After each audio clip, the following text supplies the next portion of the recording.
Hello everybody, welcome back. I just did a Periscope just about 45 minutes ago. Hello. Yes, Ollie's here. Say hello, Ollie. And this is our final product. This is our butterfly chicken that has been dry brined for 24 hours. And I put an herb butter underneath the skin. And so I saw on the previous scope that there were a bunch of questions about how to carve it and what I serve with it. So I'm just going to show you guys really quick how I cut this up before we have a late lunch. And I know this is like super late. People are like, oh my gosh, you guys are having lunch at 2? Well, it's because we had a late breakfast, right, Ollie? Are you hungry? No. Okay, good. So I'm not a bad mommy, right? Shrug. Oh, okay. Anyway. Can I show them my fake Pokemon cards? Sure, these are Ollie's fake Pokemon cards. He just made them with his dad a little while ago. And there's Henry right there working on some Nom Nom Paleo stuff. Alright, so I'm going to flip this around so you guys can see. Part 1, I think a week or 2 ago when I made spatchcocked chicken. And there's Ollie. So part 2 I just did like 45 minutes ago. Are you using a GoPro to shoot this? No. It is just my iPhone. Show them it. I can't show my iPhone because I'm using it. No, show them the iPhone on the stand. Yeah, well I have a special stand that Henry created out of Legos. And then I have an Olo clip so I can do a wide angle so you guys can see more. So let me just show you. So this chicken was in the oven, 400 degrees convection roast. You can do 425 if you don't have a convection oven, for about 45 minutes total. At the 20-minute mark, I just rotated the pan. And if you guys are wondering how I'm able to hold this, we actually transferred it to another pan so Henry could take some pictures. And it's also been out of the oven for about 10 minutes because it takes, you should always let your chicken rest for like 10-15 minutes or even longer. So a lot of times when I'm making this on a weeknight, the first thing I'll do is roast the chicken. And even if it's done roasting, I will slowly kind of make all my other side dishes, and it's perfectly fine and tasty. And you want to rest it so that, you know, I think the meat rests and the juices go back to where they're supposed to go. Someone had asked, so even though I don't always see your questions that you guys put up, I do read them afterwards. And someone had asked if they could use Red Boat fish salt to season it.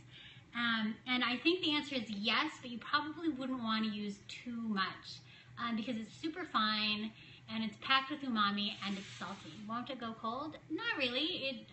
It keeps its temperature for quite a bit. Someone says, what temperature? No convection oven? 425. And then I started checking the temperature of the chicken at around the 35-minute mark, because this is a 4.5-pound bird, and I know it takes about 45 minutes. And where is my thermometer? I don't know where my thermometer is, but I just used it, and I stab it like right here in the...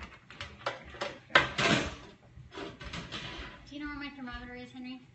Your what? My thermometer, I don't know where it is. But anyway, so I normally stab it right here in the thickest part of the breast, and if it's anywhere between like 145 and 150, I'm actually okay with it.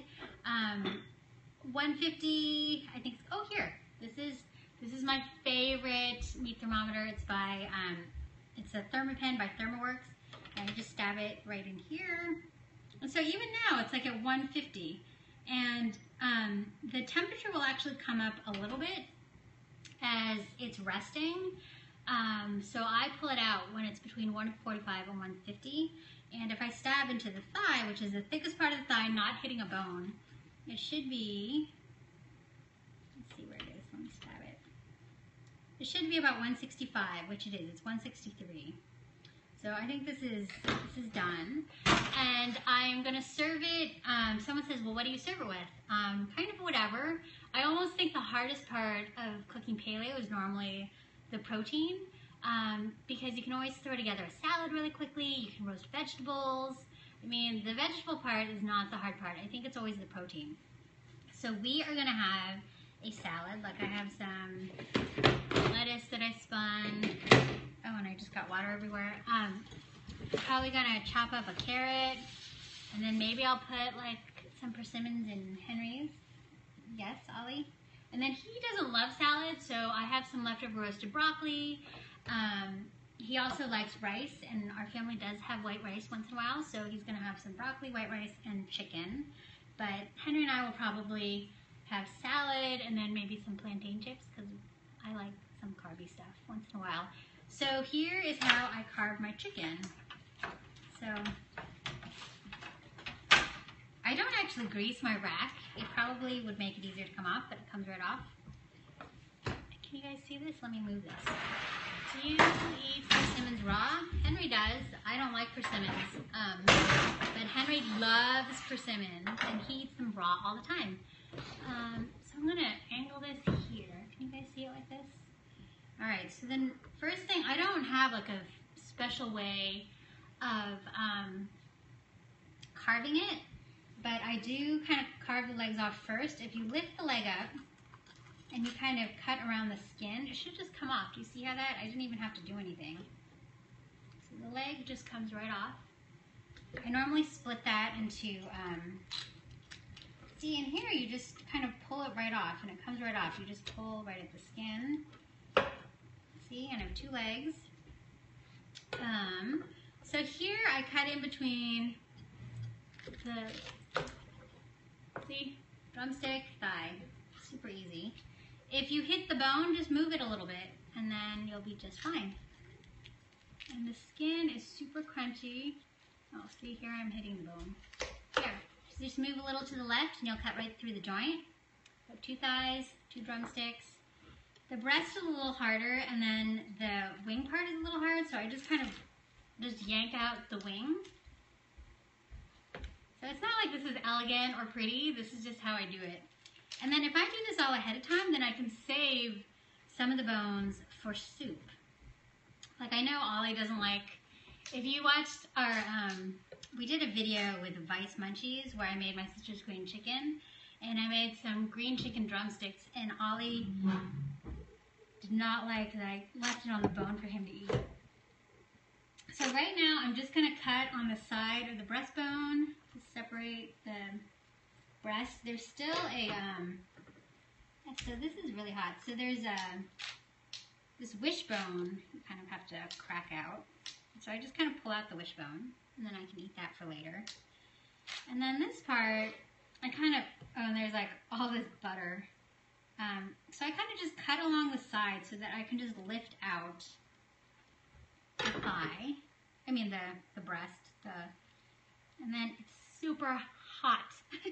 So someone was like, doesn't it get cold? No, this has been out of the oven for 15 minutes and my hands are still burning, and when I checked it, it was 150 degrees, so it's hot. So you just kind of pull it right off from there. And so there's like a little bit of pink, but I don't, but if you look here, it's fully cooked. And that doesn't, I would rather have a little bit of pink, because it's not bloody, and you can see that it's fully cooked. Even the little tenderloin at the very bottom, which sometimes tends not to cook all the way. Henry? Yeah, Henry's taking pictures as I'm doing this. Oh, so I didn't even do what I said you should do. So you kind of cut around the breast so it's right up against the bone. And then I just pull it out.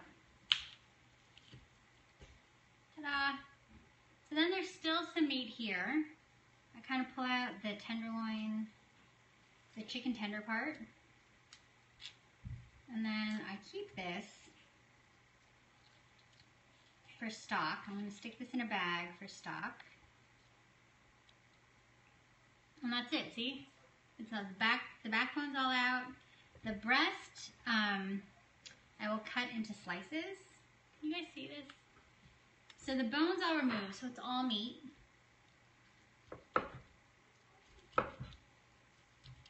And you can arrange it nicely if you want, but a lot of times I just take this cutting board and I put it on the dining room table. It has a ridge around the edge, so all of the juice is kind of kept on the board. And that's it. So these bones I will save. But I've got like my two drumsticks, my two thighs, my two wings, and the breast meat, and some tenderloin. And it's all ready. And that is that. I hope this was helpful. I'm going to wash my hands really quick. And then I'll answer some questions if you guys have any quick questions. Someone had asked on the last Periscope how I get the salt under the skin, and I literally use my fingers to go in between the skin and the chicken to loosen the skin, and I show you how to do that on the first Periscope. Thank you, this was great. Oh, good, I'm very glad you guys found this helpful. And that's what I do. I try to hop on Periscope if I do something that I hope will help people out in the internet. And so that is that. Clotilde is here. So if you guys have never, Clotilde, I butcher French, but she has Chocolate and Zucchini, one of my favorite blogs of all time. And so you guys should definitely go search out her blog and follow her on Periscope. But anyway, thank you very much. And that's it. I hope you guys have a good Sunday. Bye.